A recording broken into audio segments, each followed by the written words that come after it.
یاد رکھ لیجئے، جو صاحب نصاب ہے اس پر زکوٰۃ فرض ہے، جس طرح ہر عاقل بالغ آزاد مرد، مسلمان مرد عورت، مقیم ہے غیر مقیم ہے قیدی ہے جو بھی ہے اس پر نماز فرض ہے نا، اسی طرح چند شرائط کے ساتھ جن کے اندر یہ پائی جائیں ان پر زکوٰۃ فرض ہے، ان پر زکوٰۃ فرض ہے۔ اب شرائط کون سی ہیں؟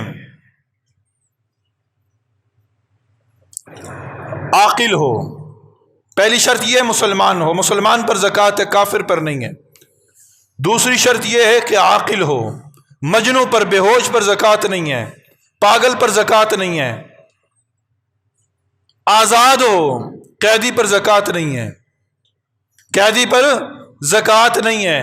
اسی طرح صاحب نصاب ہو، غیر صاحب نصاب پر زکوٰۃ نہیں ہے، صاحب نصاب ہو۔ اب صاحب نصاب کیا ہے؟ جس کے پاس 52.5 تولے چاندی اور 7.5 تولے سونا ہو اس پر زکوٰۃ فرض ہے۔ اب یہاں آ کر بہت سارے لوگ دھوکہ کھاتے ہیں، وہ کہتے ہیں ہمارے پاس تو چاندی ہے نہیں ہے، سونا ہے نہیں ہے۔ یاد رکھیں، جس کے پاس نہ سونا ہے نہ چاندی ہے اس کے پاس نقدی ہے، اگر وہ 52.5 تولے چاندی کے برابر پہنچ جاتی ہے تو اس پر بھی زکوٰۃ فرض ہے۔ زکوٰۃ ہے فرض کن چیزوں پر؟ مال تجارت پر زکوٰۃ فرض ہے، نقدی پر زکوٰۃ فرض ہے، سونے پر زکوٰۃ فرض ہے، چاندی پر زکوٰۃ فرض ہے۔ یہ 4 چیزیں ہیں، نقدی ہے، مال تجارت ہے، سونا ہے، چاندی ہے، ان چیزوں پر زکوٰۃ فرض ہے۔ اور پھر 52.5 تولے چاندی اور 7.5 تولے سونا ہے کیا؟ 7.5 تولے سونا، 87.5 گرام سونا جس کے پاس ہے، 87.5 گرام سونا جس کے پاس ہے اس پر زکوٰۃ فرض ہے۔ 52.5 تولے چاندی، اس کی مقدار ہے 612.36 گرام، 612.36 گرام چاندی جس کے پاس ہے اس پر زکوٰۃ فرض ہے۔ اب ایک شخص کہتا ہے کہ میرے پاس سونا نہیں ہے، میرے پاس چاندی بھی نہیں ہے، میرے پاس نقدی ہے، میرے پاس نقدی ہے۔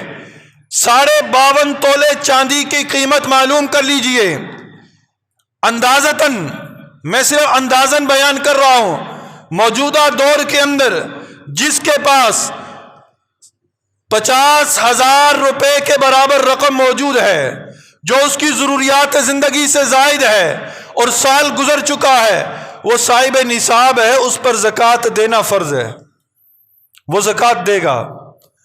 اب یہاں سے اتنا بتا دوں، باقی تفصیل زندگی رہی اگلے جمعے عرض کروں گا۔ میں نے ایک لفظ بولا ہے سال گزرنا، یہاں بہت سارے لوگ غلط فہمی کا شکار ہو جاتے ہیں کہ میرے مال پر تو سال گزرا ہی نہیں ہے تو میں زکوٰۃ نہیں دوں گا۔ یہاں سال گزرنے سے مراد کیا ہے؟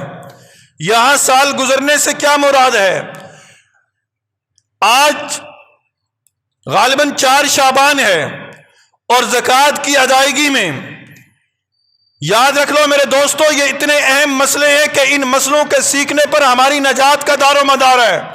انہیں عام نہ سمجھیے گا، اسے کسی مولوی کی تقریر نہ سمجھیے گا۔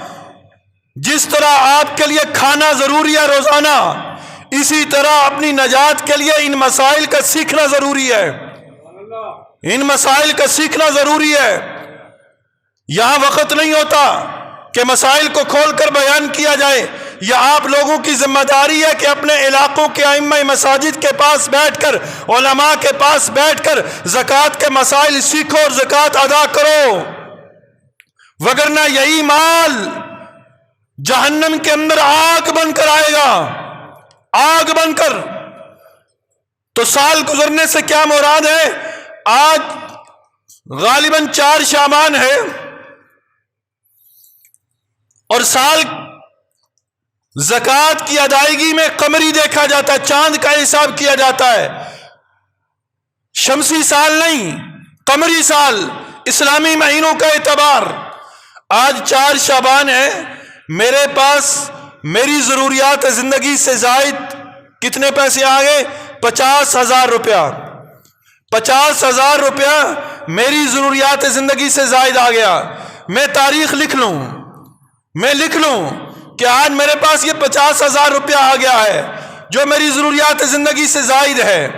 اب وقت گزرتا گیا، یہ 50 کے لاکھ بھی ہوئے، یہ 50 کے جو ہے 5 لاکھ بھی ہوئے، یہ 50 سے 20,000 روپے پر بھی آئے، یہ 10,000 روپے پر بھی آئے، یہ 5,000 روپے پر بھی آئے. سال چلتا رہا، سال گزرتا رہا. اگلے سال 4 شعبان کو میں دیکھوں گا، 4 شعبان کو میں دیکھوں گا کہ میرے پاس کتنے پیسے ہیں. اگر اس دن میرے پاس 10 لاکھ روپیہ ہے اور وہ 10 لاکھ میں سے 9,50,000 روپے میرے پاس 3 شعبان کو آئے ہیں، 1 دن پہلے آئے ہیں، اور میں یہ سوچوں ان پر سال نہیں گزرا میں انہیں رکھ دوں، نہیں، سال تم پر گزر چکا ہے، تمہیں صاحب نصاب ہوئے. ان پیسوں پر سال گزرنا نہیں ضروری نہیں ہے، تمہارا صاحب نصاب ہونا سارا سال ضروری ہے. اب تم پر جو زکوٰۃ ہے یہ 10 لاکھ روپے کی تمہیں زکوٰۃ ادا کرنا پڑے گی، 10 لاکھ روپے کی زکوٰۃ ادا کرنا پڑے گی. اب زکوٰۃ ہے کیا اور زکوٰۃ کے باقی مسائل کیا ہیں وہ زندگی رہی اگلے جمعے عرض کروں گا. اللہ تعالی ہم سب کو عمل کی توفیق نصیب فرما دے. آمین.